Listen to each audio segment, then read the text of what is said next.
you, Lindsey. Okay, so now we'll begin with Lindsey for our second question and go in the order, the reverse of which we started. But we will go from the hyper-specific to the hyper-local. The governor, the city, the Port Authority, and LMDC all recently announced a provisional plan for Site 5 of the World Trade Center complex. They boasted with great fanfare that there will be several hundred units of affordable housing within this planned complex, a super tall building, and then said, acknowledged under their breath that 75% approximately of the planned building will be luxury market rate housing. There's a coalition here in Lower Manhattan that is arguing that not only can we, but that we must do better. This coalition is arguing that the tower being built on public land should contain 100% affordable housing, deeply, permanently affordable housing. Moreover, that this planned building should have set-asides and carve-outs within it for 9/11 survivors within the community, for 9/11 first responders, and let's face facts, because many of these people have died or may, in the near foreseeable future, die from 9/11 related illnesses, that this privilege should be heritable to their successors, their children. So candidates, please let us know what you think about the prevailing plan for World Trade Center 5, whether we can do better and how we can do better. And Lindsey, please, let's start with you. And just so you know, we again have 1 minute for this question. Lindsey, you're on mute. I'm sorry. The current plan is bullshit, and I'm not surprised that the governor, my former boss, has been touting this and peddling this kind of giveaway for quite some time to the likes of Silverstein Properties and beyond. Look at who he surrounds himself with. It should be entirely affordable. It should absolutely be connected to survivors of 9/11. We have many of them. I was just at Smith Houses, and there are many people who've had strange and curious cancer diagnoses. And I'm pretty sure there are many environmental impacts of even 9/11, either first responders, even just broader community impacts and what it means. We're getting a huge amount of money from the federal government, and I have yet to see, for this recovery, I have yet to see any big ideas that get us anywhere new. The governor's plan for the Penn Station complex revolves entirely around commercial and luxury.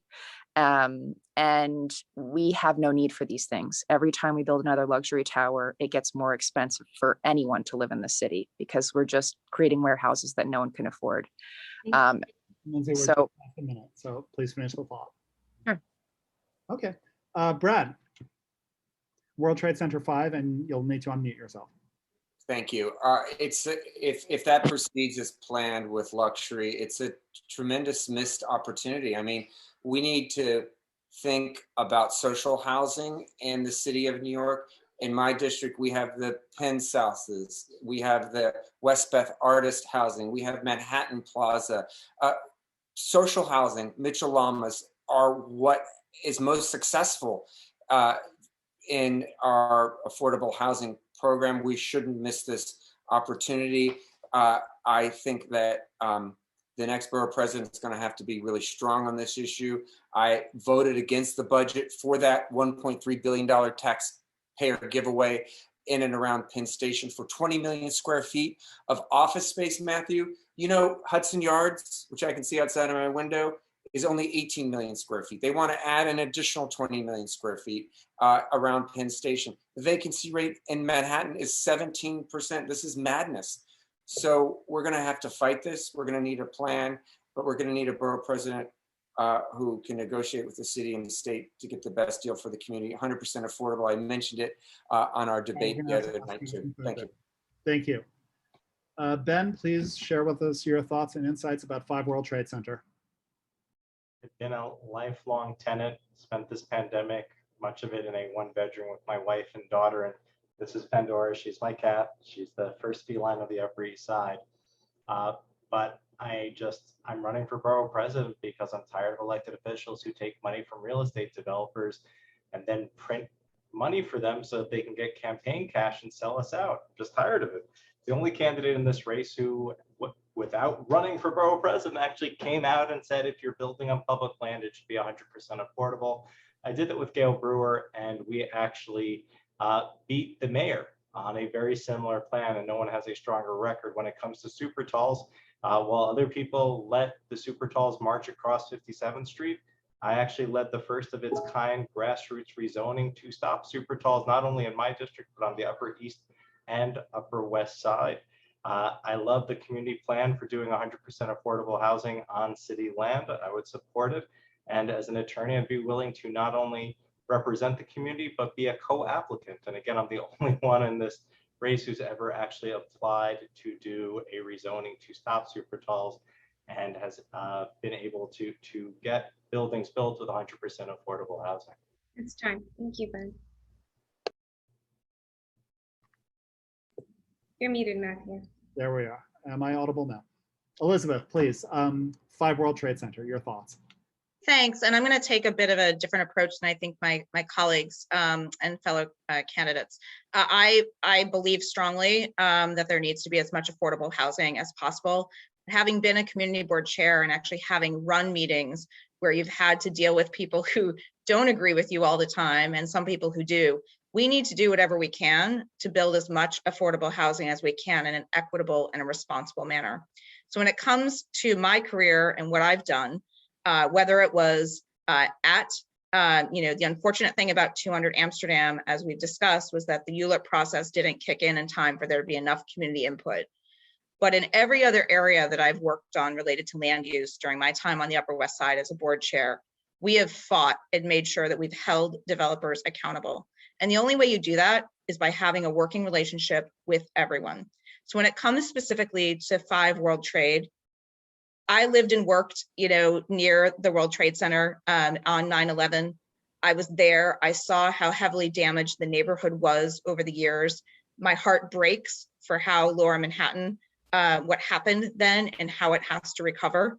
What I believe is that we need to work with everyone in all parties to make sure we bring back not luxury housing, but we have to have the right type of leader. And again, it's an executive job that's going to require the right type of leadership to make sure that we're holding the developers accountable, but making sure we're fighting for every square foot that we can to make sure that things are permanently affordable. Thank you. To Mark there.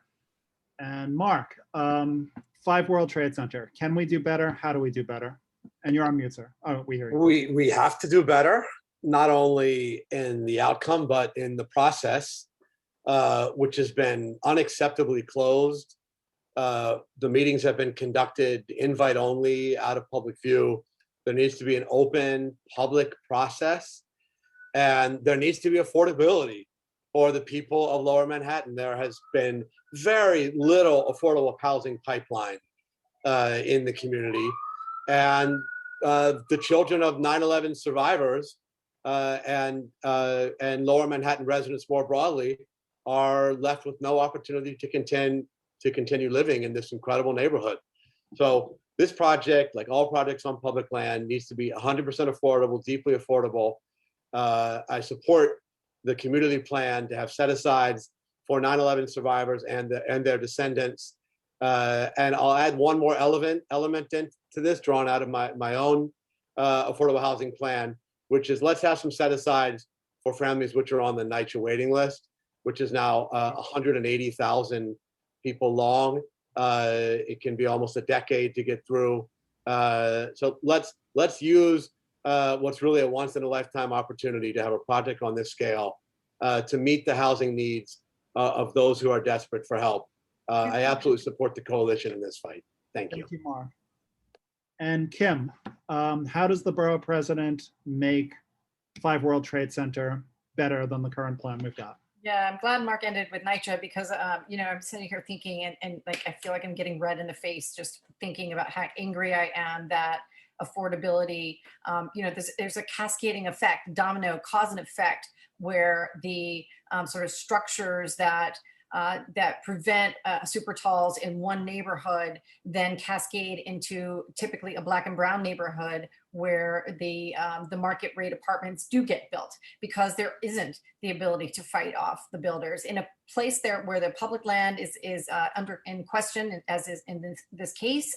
I believe that State Senator Hoylman's comments about Mitchell Lama is spot on in terms of what we need to do here. These should not be affordable apartments. They should be affordable homes that people own, because NYCHA, in my opinion, should be given back to the public, and we should provide opportunities for public housing to become ownership opportunities, and we can get out of this cycle of chasing rent and being strapped to any landlord for multiple generations. But the last thing I also want to say, just with respect to the way that development decisions get made, is that we also know in Lower Manhattan just recently, Governor's Island was just upzoned.